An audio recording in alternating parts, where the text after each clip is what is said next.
Hi friends, welcome back to our first impression beauty channel. ఎలా ఉన్నారండి? నేను బాగున్నాను, మీరు కూడా బాగున్నారనుకుంటున్నాను.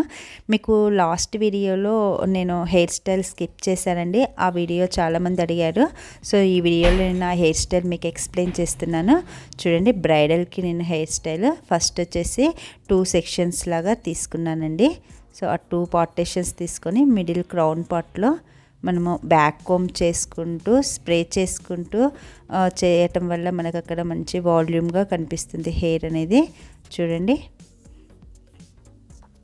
సో నేను టోటల్ హెయిర్ని లైట్గా బ్యాక్ కోమ్ చేస్తున్నానండి. ఎక్కువ హై పఫ్ కాకుండా మీడియంగా ఉంటుంది ఇలా చేయటం వల్ల. హై పఫ్ కావాలి అంటే మీరు చిన్న చిన్న సెక్షన్స్ తీసుకొని బ్యాక్ కోమ్ చేయండి. సో ఇలా నేను హెయిర్ స్ప్రే చేస్తున్నాను. హెయిర్ స్ప్రే కూడా చాలామంది అడిగారండి, హెయిర్ స్ప్రే యూజ్ చేస్తారు మీరు అని. బెరినా యూజ్ చేస్తామండి, చాలా బాగుంటుంది, మీకు లాంగ్ లాస్టింగ్ ఉంటుంది అది. సో ఇలా మనం పైన నీట్గా కోమ్ చేసుకోవాలి. సో ఇంకొద్ది లైట్గా హై పఫ్ పెడుతున్నాను.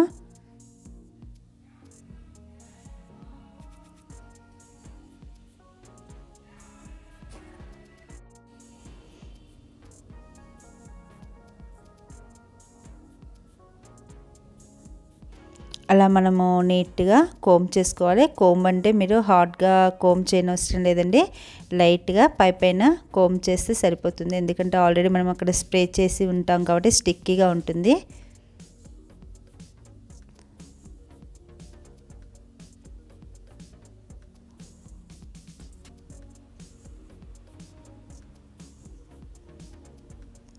సో ఇలా చేసేసి మీరు టిక్ టాక్స్ పెట్టుకోవచ్చు అండ్ సుజాత పిన్స్ కూడా యూజ్ చేయొచ్చండి. మనకు పిన్స్ కంటే ఇలా యూజ్ చేయటం వల్ల మనకు పఫ్ అనేది పర్ఫెక్ట్గా ఉంటుంది.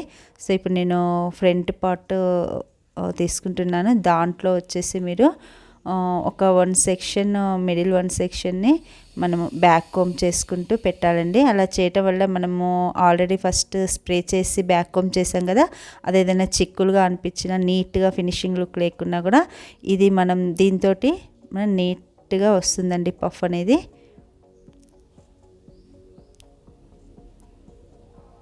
ఇది కూడా లైట్గా బ్యాక్ కోమ్ చేసుకుంటే చేసుకోవచ్చు, మీకు ఇంకొద్ది హై పఫ్ అనిపిస్తుంది.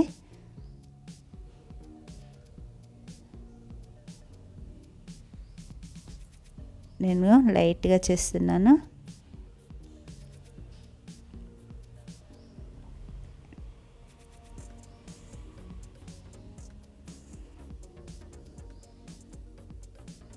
సో స్ప్రే చేశానండి. స్ప్రే చేయటం వల్ల మనకు హెయిర్ అనేది బేబీ హెయిర్ అలాంటివి కూడా రాకుండా నీట్గా ఉంటుంది.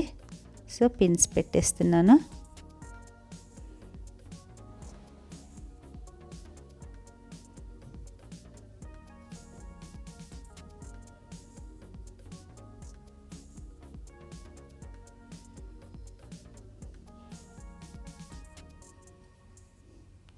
ఇలా మీరు ఒక 4-5 పెట్టుకోవటం వల్ల టైట్గా ఉంటుందండి. సో పాపడి బిళ్ళ మాత్రం లాస్ట్కి పెట్టండి, అది నేను మీకు మళ్ళీ చూపిస్తాను చూడండి. ఇప్పుడు ఫ్రంట్ పార్ట్ కూడా లైట్గా బ్యాక్ కోమ్ చేసి స్ప్రే చేస్తున్నాను. సో అలా చేయటం వల్ల మీకు పఫీగా వాల్యూమ్గా అనిపిస్తుంది ఫ్రంట్ పార్ట్. సో ఆల్రెడీ తనకి మేకప్ కంప్లీట్ అయిపోయిందండి. హెయిర్ స్టైల్ ఇప్పుడు నేను స్టార్ట్ చేస్తున్నాను. శారీ డ్రాపింగ్ లాస్ట్ ఉంటుంది.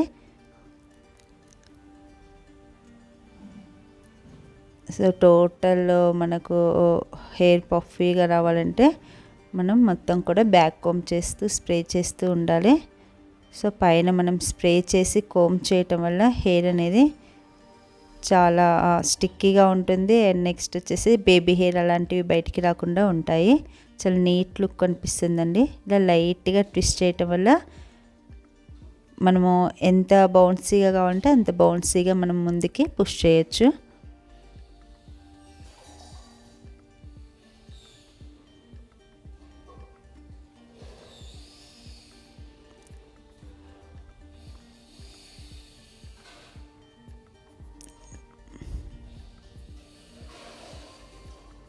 చూడండి, మనం ఎలా అంటే అలా లిఫ్ట్ అవుతుంది అది.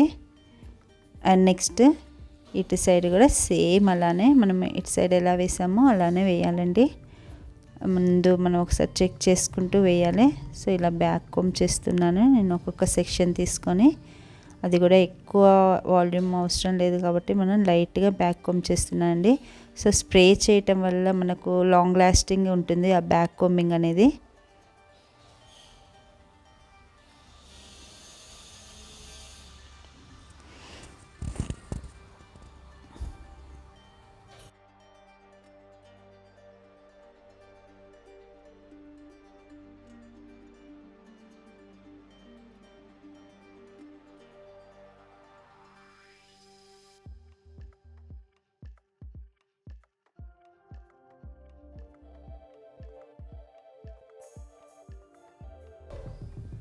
చూడండి ఇప్పుడు ఈక్వల్గా అనిపిస్తుంది తంది ఫ్రంట్ పార్ట్.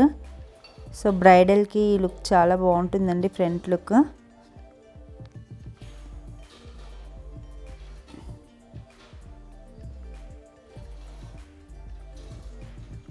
నేను తినది ఆల్రెడీ ఎంగేజ్మెంట్ వ్లాగ్ పెట్టానండి, ఒకసారి చెక్ చేయండి. ఇది మ్యారేజ్ది.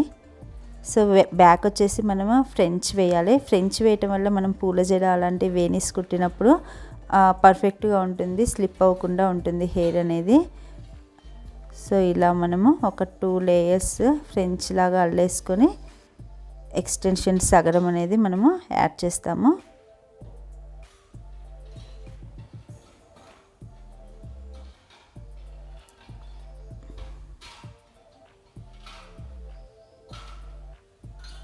ఇలా నేను టూ లేయర్స్ తీసుకున్నాను అండి. ఇక్కడ నుంచి మనం సగరం స్టార్ట్ చేయొచ్చు. తనకి ఇంకా స్టిఫ్గా ఉంటుంది. తన లెంత్ని బట్టి మనము పైనుంచా అండ్ మిడిల్ నుంచా అనేది చెక్ చేసుకొని పెట్టుకోవాలండి.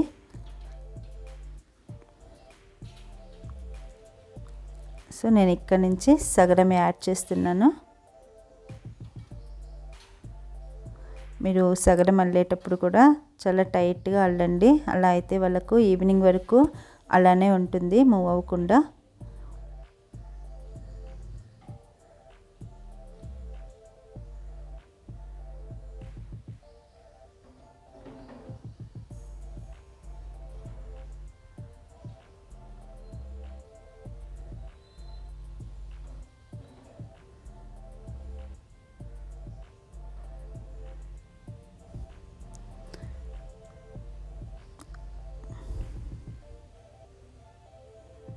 చాలా సిల్కీ హెయిర్ ఉంది అనుకున్న వాళ్ళకి మనం సగరం యాడ్ చేసిన దగ్గర ఒక థ్రెడ్ కడితే సరిపోతుందండి.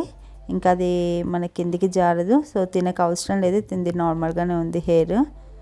సో ఫినిష్ అయిపోయిందండి జడ అంతా.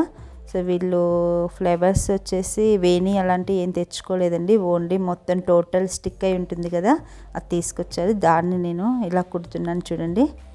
మనము ఈ పూల జడని ఇలా కుట్టడం వల్ల మనకు అది టైట్గా ఉంటుంది, మూవ్ అవ్వదు.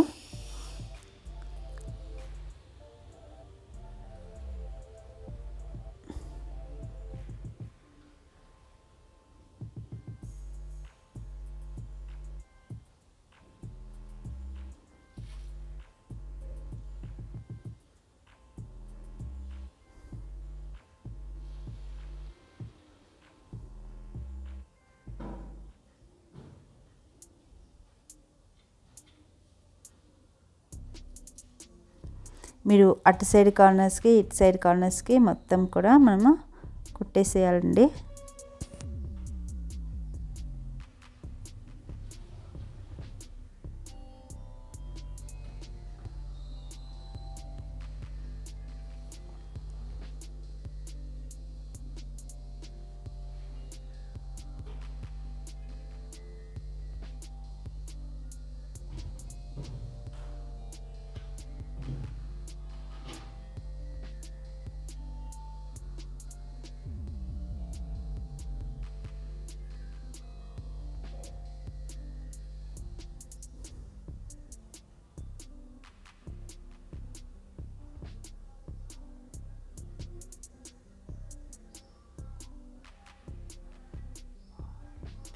మొత్తం ఫినిష్ అయిపోయిందండి తనకి పూల జడ కూడా. ఇప్పుడు నేను పాపడ బిళ్ళ పెడుతున్నాను చూడండి. మనము సూదికి అది బ్లాక్ థ్రెడ్ పెట్టేసి దానికి మనం పాపడ బిళ్ళని స్టిక్ చేయాలండి. ఇలా మనం లోపల నుంచి చేయటం వల్ల ఆ పఫ్ అనేది డిస్టర్బ్ అవ్వదు. చాలామంది పెన్స్ పెడుతూ ఉంటారు. అలా చేయటం వల్ల మనకు ఆ పఫ్ అక్కడ డిస్టర్బ్ అవుతూ ఉంటుంది. సో ఇలా పెట్టడం వల్ల మనకు పర్ఫెక్ట్గా ఉంటుంది. పాపడి బిళ్ళ కూడా మూవ్ అవ్వదండి. మీకు ఈవినింగ్ వరకు అలానే ఉండిపోతుంది. సో ఇలా నేను బ్యాక్ సైడ్ తీసేసి నాట్ వేసేసాను. ఇంకా అలా వేయటం వల్ల మనకి వాళ్ళు మళ్ళీ ఓపెన్ చేసి హెయిర్ అంతా ఓపెన్ చేసి కట్ చేస్తేనే అది పోతుందండి. అప్పటి వరకు పాపడి బిళ్ళ అనేది చాలా స్ట్రాంగ్గా ఉంటుంది. సో అయిపోయింది. కావాలంటే ఇంకొక 1 or 2 నాట్స్ అనేది ఎక్స్ట్రా వేసుకోవచ్చు. సో చూసారు కదండి, నా ఛానల్ ఫస్ట్ టైం చూస్తున్నట్లయితే లైక్ చేయండి, షేర్ చేయండి, సబ్స్క్రైబ్ చేయండి, పక్కనే ఉన్న బెల్ ఐకాన్ని క్లిక్ చేయండి. ఓకే, థ్యాంక్స్ ఫర్ వాచింగ్ అండి. Bye bye.